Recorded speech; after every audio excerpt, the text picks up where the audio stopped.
करते हैं आज का वीडियो। पहला प्रश्न है दोस्तों, निम्नांकित में से किन्हें सर्वोच्च न्यायालय ने मौलिक अधिकार के रूप में मान्यता दी है?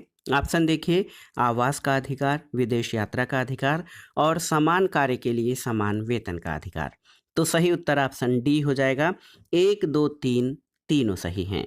दोस्तों आप जान लीजिए, चमेली सिंह बनाम उत्तर प्रदेश राज्य सरकार 1995 वाद में दिए गए निर्णय के अनुसार आश्रय का अधिकार अनुच्छेद 21 के अंतर्गत मूल अधिकार है और न्यायालय के अनुसार इसमें वह घर शामिल है जहां वो गरिमापूर्ण जीवन जी सके। सतवंत सिंह बनाम असिस्टेंट पासपोर्ट ऑफिसर नई दिल्ली 1967 और मेनका गांधी बनाम भारत संघ 1978 वाद में दिए गए निर्णयों के अनुसार विदेश यात्रा का अधिकार अनुच्छेद 21 के अंतर्गत मूल अधिकार है। समान कार्य के लिए समान वेतन, यद्यपि आप जानते हैं संविधान के अनुच्छेद 39 घ के तहत नीति निर्देशक सिद्धांतों का भाग है, लेकिन रणधीर सिंह बनाम भारत संघ 1982 वाद में सर्वोच्च न्यायालय ने ये निर्धारित किया कि संविधान की प्रस्तावना अनुच्छेद 39 घ के आलोक में अनुच्छेद 14 और 16 को पढ़ने से समान कार्य के लिए समान वेतन का सिद्धांत प्राप्त होता है। लोक सेवा आयोग ने अपनी कई प्रारंभिक परीक्षाओं में पूछे गए प्रश्नों में समान कार्य के लिए समान वेतन को इन उपबंधों के तहत सर्वोच्च न्यायालय द्वारा परिभाषित या निगमित मौलिक अधिकार माना है। इसलिए इस प्रश्न का उत्तर ऑप्शन डी हो जाएगा। सभी जो हैं सर्वोच्च न्यायालय ने मौलिक अधिकारों के रूप में आवास, विदेश यात्रा और समान कार्य के लिए समान वेतन को मौलिक अधिकार के रूप में मान्यता दी है। अगला प्रश्न है, निम्नलिखित अधिकारों में से कौन सा अधिकार अनुच्छेद 19(1)(d) को अनुच्छेद 21 से मिलाकर पढ़ने पर प्राप्त होता है? विदेश यात्रा का अधिकार, शरण पाने का अधिकार, एकांतता का अधिकार और सूचना प्राप्त करने का अधिकार। तो दोस्तों इन चारों में से किसी भी अधिकार का उल्लेख अलग से अथवा स्पष्टतया मूल अधिकारों में नहीं हुआ है, लेकिन इसमें एकांतता का अधिकार आपका सही उत्तर हो जाएगा। दोस्तों उच्चतम न्यायालय ने अपने सृजनात्मक निर्वचन के द्वारा इन चारों अधिकारों को मूल अधिकारों में माना है। अनुच्छेद 21 के प्राण और दैहिक स्वतंत्रता के संरक्षण, इसके अधिकार के अंतर्गत इन चारों अधिकारों को विभिन्न निर्णयों के द्वारा शामिल किया गया है। आइए वो निर्णय और वाद देख लेते हैं। गोविंद बनाम मध्य प्रदेश राज्यवाद 1975, मलक सिंह और अन्य बनाम पंजाब और हरियाणा वाद आदि में सर्वोच्च न्यायालय द्वारा ये अभिनिर्धारित किया गया कि संविधान के अनुच्छेद 19(1)(d) को अनुच्छेद 21 यानी जीवन के अधिकार से मिलाकर पढ़ने पर एकांतता या निजता का अधिकार, राइट टू प्राइवेसी प्राप्त होता है। और जस्टिस के.एस. पुट्टास्वामी बनाम भारत संघवाद के मामले में सर्वोच्च न्यायालय की 9 सदस्यीय संविधान पीठ ने निजता के अधिकार को संविधान के अनुच्छेद 21 में अंतर्निहित और संविधान के भाग 3 द्वारा गारंटीकृत स्वतंत्रताओं का भाग मानते हुए स्पष्टतः संवैधानिक संरक्षण प्रदान किया है। उच्चतम न्यायालय ने विकल्पों में दिए गए 4 अधिकारों के अतिरिक्त अन्य अनेक अधिकारों को अपने विभिन्न निर्णयों में जो है अनुच्छेद 21 के अंतर्गत माना है। इसमें अच्छे पर्यावरण का अधिकार, शीघ्र विचारण का अधिकार, विधिक सहायता का अधिकार, एकांत कारावास के विरुद्ध अधिकार, पैर में डंडा बेड़ी डालने के विरुद्ध अधिकार, फांसी में विलंब के विरुद्ध अधिकार, अभिरक्षा में हिंसा के विरुद्ध अधिकार, पीने योग्य शुद्ध जल का अधिकार, अच्छी सड़कों का अधिकार, प्रतिष्ठा का अधिकार, एक चिकित्सक द्वारा घायल को चिकित्सकीय सहायता देने का अधिकार और कार्यस्थल पर महिलाओं के लैंगिक उत्पीड़न के विरुद्ध अधिकार। ये सभी दोस्तों सर्वोच्च न्यायालय द्वारा अनुच्छेद 21 के अंतर्गत इन अधिकारों को भी शामिल माना है। अगला प्रश्न है, निजता के अधिकार को जीवन और व्यक्तिगत स्वतंत्रता के अधिकार के अंतर्भूत भाग के रूप में संरक्षित किया जाता है। भारत के संविधान के निम्नलिखित में से किससे उपर्युक्त कथन सही और समुचित ढंग से अर्थित होता है, आपको बताना है।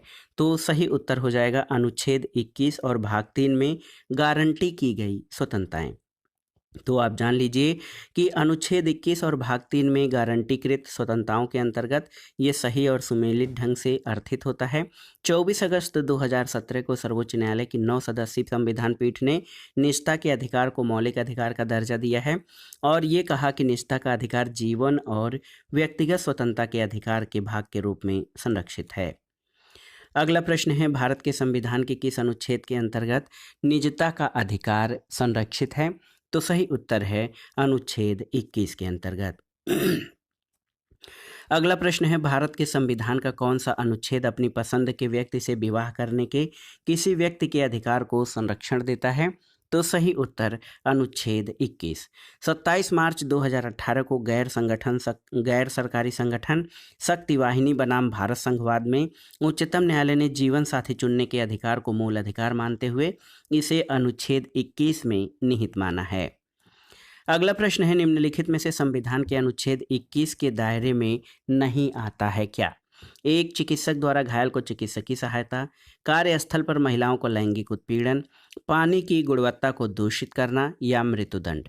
तो दोस्तों, जगमोहन सिंह बनाम स्टेट ऑफ उत्तर प्रदेश के मामले में सर्वोच्च न्यायालय की 5 सदस्यीय पीठ ने मृत्युदंड को अनुच्छेद 21 का उल्लंघनकारी मानने से इनकार कर दिया था। तो अनुच्छेद 21 के दायरे में मृत्युदंड नहीं आता है। अगला प्रश्न है, निम्नलिखित में से कौन सा एक अधिकार राष्ट्रीय आपातकाल में भी समाप्त या सीमित नहीं किया जा सकता है? तो ये है व्यक्तिगत स्वतंत्रता और जीवन का अधिकार। ये बहुत ही महत्वपूर्ण अधिकार है, आप जानते हैं। दोस्तों, 44वें संविधान संशोधन 1978 के बाद अनुच्छेद 21 में प्राण और दैहिक स्वतंत्रता का जो मौलिक अधिकार है, राष्ट्रीय आपातकाल की स्थिति में सीमित या समाप्त नहीं किया जा सकता है।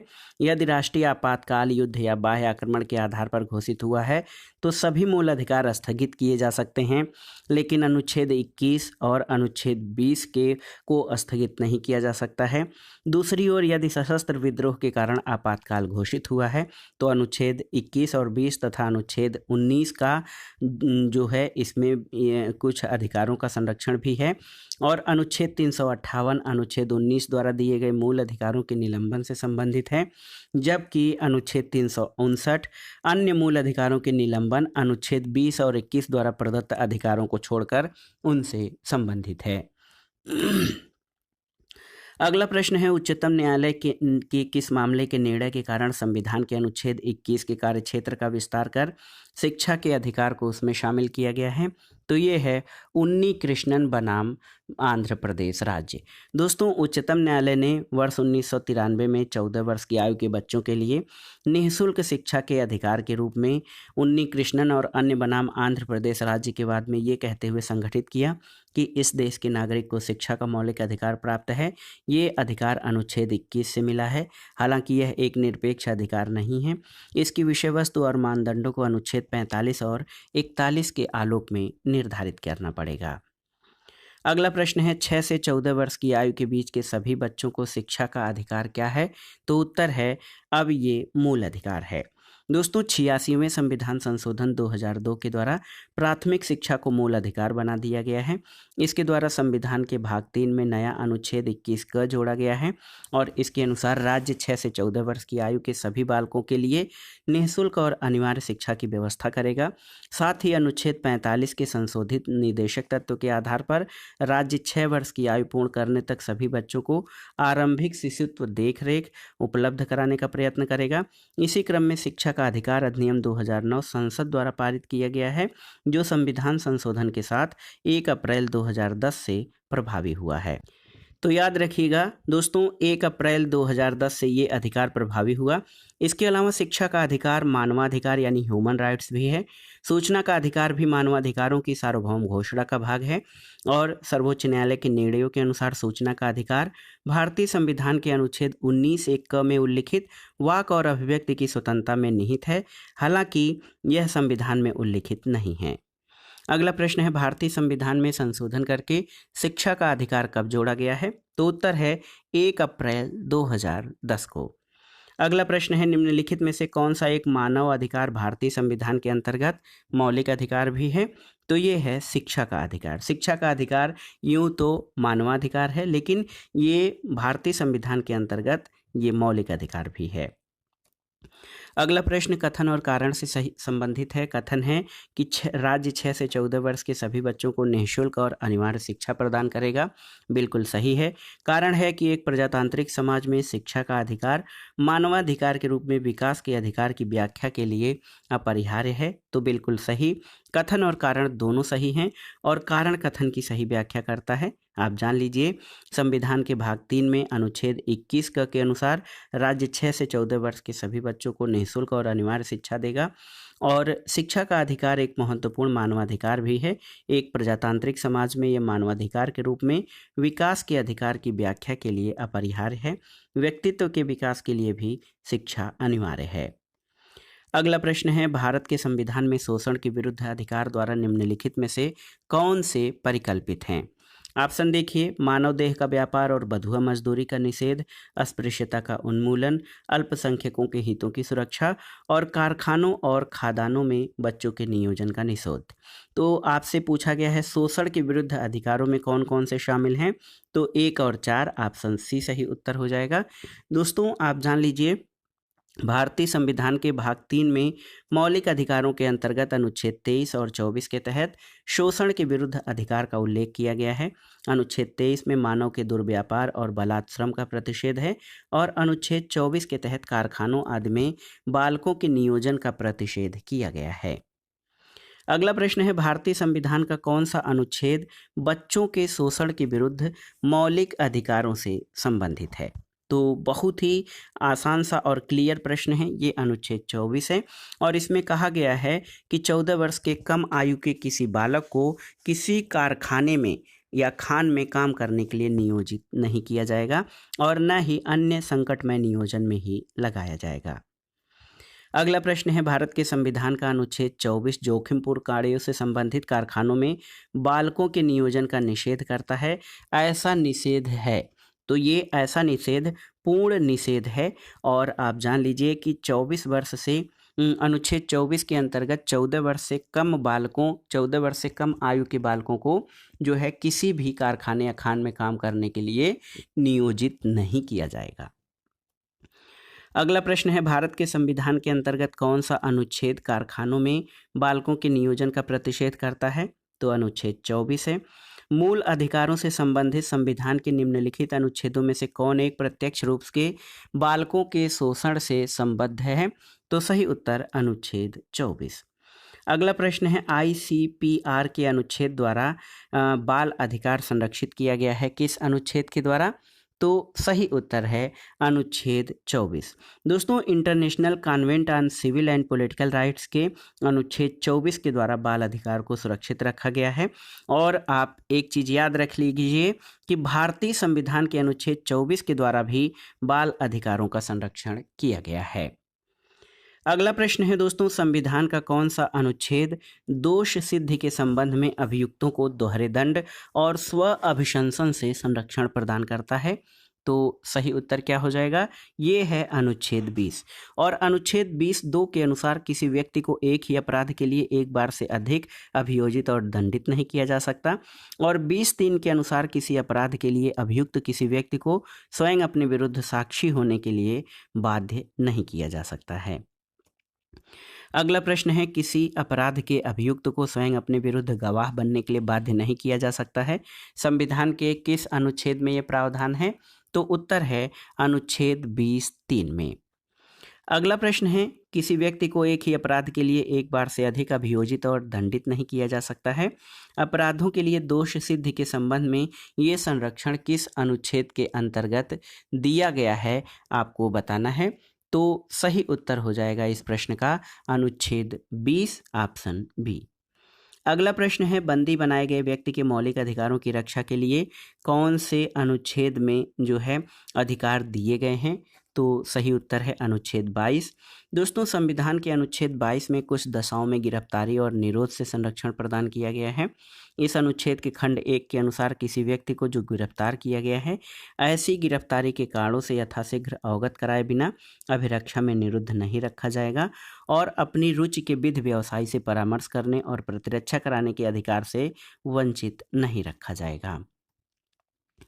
अगला प्रश्न है, आपको बताना है कि कौन सा सुमेलित नहीं है। अनुच्छेद 22(1) स्वयं की पसंद के अधिवक्ता द्वारा प्रतिरक्षा का अधिकार, सही है। 22(4) निवारक निरोध का उपबंध करने वाले कोई विधि 3 माह से अधिक निरुद्ध नहीं किया जाना प्राधिकृत नहीं करेगी, सही है। अनुच्छेद 22(2) संसद विधि द्वारा उन परिस्थितियों का निर्धारण कर सकेगी जिसके अंतर्गत 3 माह से अधिक निरुद्ध किया जा सकेगा, ये सही नहीं है। और 22(1) गिरफ्तार किए गए व्यक्ति को गिरफ्तारी के कारणों से यथासंभव शीघ्रातिशीघ्र बताए बिना अभिरक्षा में नहीं रखा जाएगा, तो ये सही है। सही क्या नहीं है, तो ऑप्शन सी आपका सही नहीं है। और इसमें देखिए दोस्तों, कहा गया है कि 22(2) कहता है कि प्रत्येक व्यक्ति को जो गिरफ्तार किया गया है अभिरक्षा में निरुद्ध रखा गया है। गिरफ्तारी के स्थान से मजिस्ट्रेट की न्यायालय तक यात्रा के लिए आवश्यक समय को छोड़कर ऐसी गिरफ्तारी से 24 घंटे की अवधि में निकटतम मजिस्ट्रेट के सामने पेश किया जाएगा और ऐसे व्यक्ति को मजिस्ट्रेट के प्राधिकार के बिना उक्त अवधि से अधिक अवधि के लिए अभिरक्षा में निरुद्ध नहीं रखा जाएगा। और अनुच्छेद 22(7) में ये प्रावधान है कि संसद विधि द्वारा उन परिस्थितियों का निर्धारण कर सकेगी जिसके अंतर्गत 3 माह से अधिक निरुद्ध किया जा सकेगा। तो अन्य विकल्प सही है, ऑप्शन सी आपका सही नहीं है। अगला प्रश्न है दोस्तों, प्रत्यक्ष बंदीकरण अधिनियम के अंतर्गत एक व्यक्ति बिना मुकदमा चलाए बंदी बनाया जा सकता है कितने दिन के लिए? तो सही उत्तर है 3 माह के लिए। दोस्तों, प्रत्यक्ष बंदीकरण निवारक निरोध अधिनियम के अंतर्गत एक व्यक्ति को बिना मुकदमा चलाए 3 माह के लिए बंदी बनाया जा सकता है। और अनुच्छेद 22(4) में कहा गया है कि यदि निरोध 3 माह से अधिक के लिए है तो मामला सलाहकार बोर्ड को निर्दिष्ट किया जाना चाहिए और ऐसे व्यक्ति को निरोध में तभी रखा जा सकेगा जब सलाहकार बोर्ड का ये मत हो कि ऐसे निरोध के लिए पर्याप्त आधार हैं। अगला प्रश्न है दोस्तों, प्रिवेंटिव डिटेंशन के अंतर्गत एक व्यक्ति को बिना मुकदमा चलाए बंदी बनाकर रखा जा सकता है कितने समय के लिए? तो अभी अभी आपने पढ़ा है 3 माह के लिए। दोस्तों, भारत में निवारक निरोध के अंतर्गत एक व्यक्ति को बिना मुकदमा चलाए बगैर न्यायिक सलाहकार बोर्ड के अधिकतम 3 माह तक बंदी बनाकर रखा जा सकता है। अगला प्रश्न है, भारत के संदर्भ में निम्नलिखित कथनों पर विचार कीजिए। पहला कथन है कि जब एक कैदी पर्याप्त आधार प्रस्तुत करता है तो ऐसे कैदी को पैरोल मना नहीं किया जा सकता क्योंकि वह उसके अधिकार का मामला बन सकता है। सही नहीं है। कैदी को पैरोल पर छोड़ने के लिए राज्य सरकारों के अपने नियम हैं, तो बिल्कुल सही है। केवल 2 ऑप्शन आपका सही है, ऑप्शन बी। पैरोल किसी कैदी को दंडादेश के निलंबन के साथ रिहा करने की प्रणाली है। ये रिहाई सामान्यतः कैदी के व्यवहार के आधार पर निर्धारित अवधि के लिए सशर्त होती है और उसे अधिकारियों के समक्ष आवधिक रूप से रिपोर्ट करना होता है। पैरोल और फरलो की व्यवस्था कारागार प्रणाली को मानवीय बनाने के उद्देश्य से की गई है। 1894 के कारागार अधिनियम के तहत शासित होते हैं। पैरोल कैदी का अधिकार नहीं होता है। इसे विशेष कारण या परिस्थिति में, जैसे परिवार में किसी की मृत्यु या रक्त संबंधी के विवाह पर प्रदान किया जाता है। कैदी द्वारा पैरोल के लिए पर्याप्त आधार प्रस्तुत करने पर भी सक्षम अधिकारी इसे अस्वीकृत कर सकता है यदि उसकी राय में कैदी को रिहा होना समाज के हित में न हो या कैदी के रिहा होने पर उसके फरार हो जाने की आशंका हो। बहुधा मृत्युदंड प्राप्त कैदी को पैरोल पर नहीं छोड़ा जा सकता है। इसके अतिरिक्त बहुहत्या दोषी या आतंकरोधी और गैर कानूनी गतिविधियां निवारक के तहत सजायाफ्ता कैदी को पैरोल के पात्र नहीं होते हैं। तो याद रखिएगा दोस्तों, जो कह रहे हैं कि एक कैदी पर्याप्त आधार प्रस्तुत करता है तो ऐसे कैदी को पैरोल से मना नहीं किया जा सकता है क्योंकि वो उसके अधिकार का मामला बन जाता है। ये सही नहीं है। अगला प्रश्न है, धार्मिक स्वतंत्रता के अधिकार के प्रावधान के अंतर्गत क्या शामिल है, आपको बताना है। तो देखिए, धर्म प्रचार करने का अधिकार, सिखों को कृपाण धारण करने और रखने का अधिकार, राज्यों को समाज सुधारक विधि निर्माण का अधिकार और धार्मिक निकायों को लोगों को धर्म परिवर्तन कराने का अधिकार। तो धर्म परिवर्तन का अधिकार शामिल नहीं है, जबकि धार्मिक स्वतंत्रता के अधिकार के अंतर्गत 1, 2, 3 सही हैं। ऑप्शन ए आपका सही उत्तर हो जाएगा। अगला प्रश्न है, संविधान के किस अनुच्छेद के अंतर्गत सिखों द्वारा कृपाण धारण करना धार्मिक स्वतंत्रता का अंग बन गया है? तो सही उत्तर है अनुच्छेद 25 के अंतर्गत। अगला प्रश्न है, भारतीय संविधान के अनुच्छेद 25 का संबंध किससे है? तो किससे है आप जानते हैं, धर्म की स्वतंत्रता से। ऑप्शन सी सही उत्तर है। अगला प्रश्न है दोस्तों, भारतीय संविधान के अनुच्छेद 25 में प्रयुक्त हिंदू शब्द किसे शामिल नहीं करता है? बौद्ध, जैन, पारसी या सिखों को? तो सही उत्तर है पारसियों को। दोस्तों, भारतीय संविधान के 25(2) ख में प्रयुक्त हिंदू शब्द के अंतर्गत बौद्ध, जैन और सिख शामिल हैं। पारसी इसमें शामिल नहीं हैं। अगला प्रश्न है भारतीय संविधान के अनुच्छेद 25 के अनुसार धर्म स्वातंत्र का अधिकार किसके अधीन नहीं है? सार्वजनिक व्यवस्था, स्वास्थ्य, सदाचार और मानववाद। तो सही उत्तर है मानववाद। संविधान के अनुच्छेद 25(1) के अनुसार लोक व्यवस्था, सदाचार और स्वास्थ्य के उपबंधों के अधीन रहते हुए सभी व्यक्तियों को अंतःकरण की स्वतंत्रता और धर्म के अबाध रूप में मानने, आचरण करने और प्रचार करने का समान अधिकार है। इसमें मानववाद शामिल नहीं है। अगला प्रश्न है संविधान के अनुच्छेद 26 में धार्मिक कार्यों के प्रबंध की स्वतंत्रता पर क्या प्रतिबंध लगाया गया है? तो सही उत्तर क्या हो जाएगा? दोस्तों देखिए, लोक व्यवस्था, सदाचार और स्वास्थ्य। लोक व्यवस्था, सदाचार और स्वास्थ्य, ये प्रतिबंध लगाए गए हैं धार्मिक कार्यों पर। तो 1, 4 और 5 आपके सही हैं। ऑप्शन डी सही उत्तर हो जाएगा। आप जान लीजिए दोस्तों कि जो हमारा लोक व्यवस्था, सदाचार और स्वास्थ्य के उपबंधों के अधीन रहते हुए सभी व्यक्तियों को अंतःकरण की स्वतंत्रता और धर्म को अबाध रूप से मानने की स्वतंत्रता है। अगला प्रश्न है कौन सा सही सुमेलित नहीं है, आपको बताना है। अनुच्छेद 23 मानव के दुर्व्यापार और बलाश्रम का प्रतिबंध, बिल्कुल सही है। अनुच्छेद 24 कारखानों आदि में बालकों के नियोजन का प्रतिषेध, सही है। अनुच्छेद 26 धार्मिक कार्यों के प्रबंध की स्वतंत्रता, ये भी सही है। और अनुच्छेद 29 शिक्षण संस्थाओं की स्थापना और प्रशासन करने का अल्पसंख्यक वर्गों का अधिकार, तो ये आपका सही नहीं है, क्योंकि अल्पसंख्यकों की शिक्षण संस्थाओं की स्थापना और प्रसार का अधिकार अनुच्छेद 30 के अंतर्गत प्रावधान किया गया है। अगले प्रश्न पर आते हैं दोस्तों, निम्नलिखित युग्मों में से कौन सा सही सुमेलित नहीं है, आपको बताना है। यहाँ पर देखिए, मानव के दुर्व्यापार और बलात्श्रम का प्रतिषेध अनुच्छेद 23 सही है।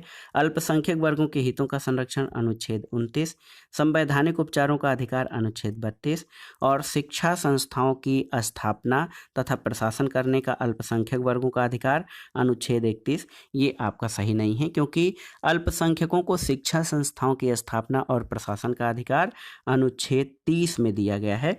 ऑप्शन डी सही उत्तर हो जाएगा, जो कि सही सुमेलित नहीं है। अगला प्रश्न है भारतीय संविधान का कौन सा अनुच्छेद अल्पसंख्यकों को अपनी मनपसंद शिक्षण संस्थाओं को स्थापित और संचालित करने के अधिकार को संरक्षण देता है? तो सही उत्तर है अनुच्छेद 30। अगला प्रश्न है दोस्तों, भारतीय संविधान के किस अनुच्छेद में ये व्यवस्था की गई है कि सभी अल्पसंख्यकों को अपनी रुचि की शिक्षण संस्थाओं की स्थापना और प्रशासन का अधिकार है? तो ये है आर्टिकल 30 यानी अनुच्छेद 30। अगला प्रश्न है, नीचे दिए गए कथन और कारण, इसके आधार पर आपको सही उत्तर का चयन करना है। कथन है कि भारतीय संविधान का अनुच्छेद 30 अल्पसंख्यक वर्ग शब्द को परिभाषित नहीं करता है, तो सही है। और संविधान केवल भाषाई और धार्मिक अल्पसंख्यक वर्ग को मान्यता प्रदान करता है, सही है। तो दोस्तों ए और आर दोनों सही हैं, लेकिन आर ए की सही व्याख्या नहीं करता है। संविधान के अनुच्छेद 30(1) में कहा गया है कि धर्म या भाषा पर आधारित सभी अल्पसंख्यक वर्गों को अपनी रुचि की शिक्षा संस्थाओं की स्थापना और प्रशासन का अधिकार होगा। अनुच्छेद 30(2) के अनुसार शिक्षा संस्थाओं को सहायता देने में राज्य किसी शिक्षा संस्था के विरुद्ध इस आधार पर विभेद नहीं करेगा कि वह धर्म या भाषा पर आधारित किसी अल्पसंख्यक वर्ग के प्रबंधन में है। और अनुच्छेद 30 में अल्पसंख्यक वर्ग शब्द को परिभाषित नहीं किया गया है और इसमें भाषाई और धार्मिक अल्पसंख्यक वर्ग को मान्यता दी गई है। कथन और कारण दोनों सही हैं, लेकिन कारण कथन की सही व्याख्या नहीं करता है। अगला प्रश्न है, भारतीय संविधान मान्यता देता है किसे?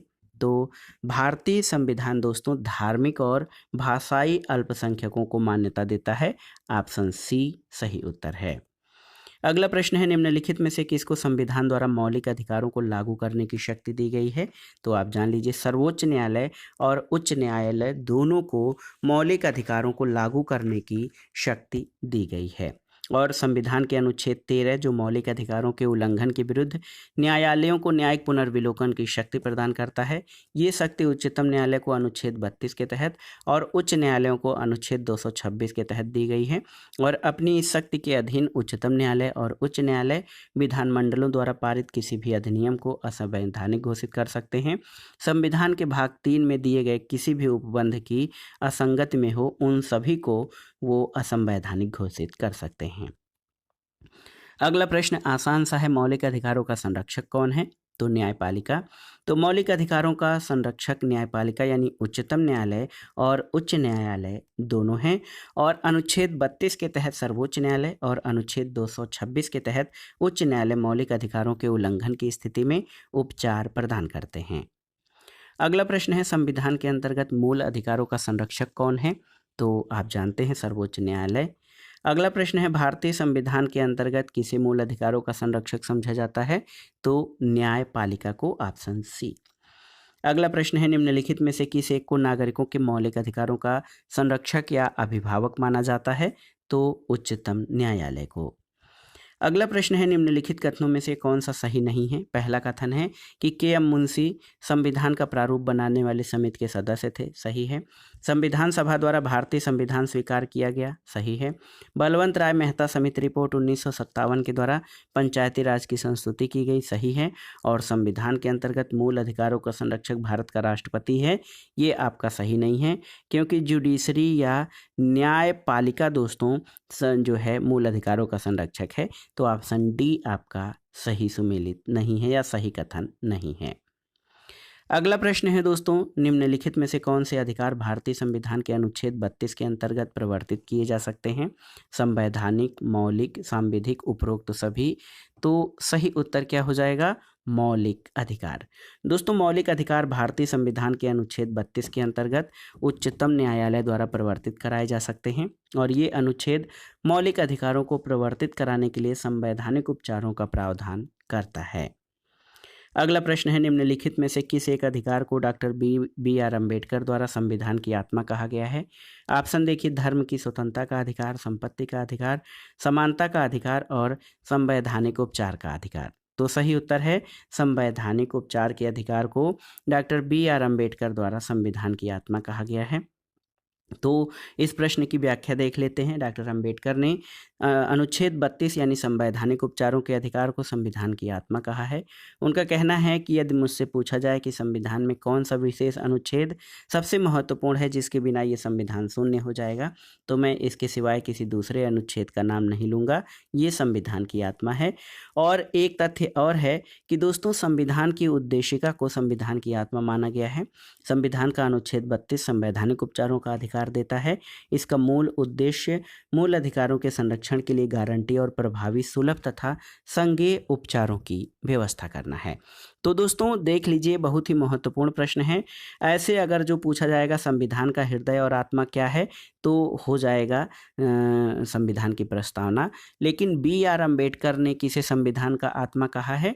तो संवैधानिक उपचारों के सिद्धांत की। तो दोस्तों ये था आज का वीडियो सामान्य अध्ययन पूर्वावलोकन श्रृंखला के अंतर्गत भारतीय शासन एवं राजनीति से संबंधित मौलिक अधिकारों का अध्याय। इसमें हमने मौलिक अधिकारों से संबंधित महत्वपूर्ण प्रश्नों को कवर किया जो प्रीवियस ईयर्स में पूछे गए हैं। इन प्रश्नों को आप तैयार कर लीजिएगा क्योंकि कई प्रश्न ऐसे हैं जिनके आगामी परीक्षाओं में पूछे जाने की संभावना है। तो इस दृष्टि से ये वीडियो बहुत ही महत्वपूर्ण है। वीडियो को लाइक करें, शेयर करें और इस चैनल मार्गदर्शन फॉर सिविल सर्विसेज को सब्सक्राइब करें। वीडियो देखने के लिए धन्यवाद दोस्तों, नमस्कार।